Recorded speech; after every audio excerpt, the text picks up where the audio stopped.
Start recording.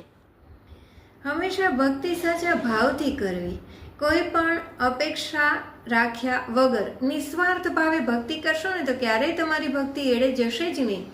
આ ગણિકાની જ વાત લઈ લ્યો ને. જ્યારે મહારાજે ભરી સભામાં બધાને લોટ દળવાનું કહ્યું ત્યારે ગણિકાને પણ વિચાર આવ્યો કે મારે પણ લોટ દળીને લઈ જવો છે. બીજે દિવસે સવારે બધા લોટ દળીને લાવ્યા અને ગણિકા પણ લાવી. બધાએ ગણિકાનો વિરોધ કર્યો અને મહારાજ સાથે લોકો આમ દલીલ કરવા લાગ્યા કે મહારાજ એ નહીં, એને તો જાતે નહીં દળ્યું હોય, એને તો આ નહીં કર્યું હોય. મહારાજે બધાને શાંત પાડતા કહ્યું કે જુઓ, એક વખત તમે બધા શાંત થઈ જાઓ. તમારી જેમ ભક્તિ છે એમ ગણિકાનો પણ ભાવ છે.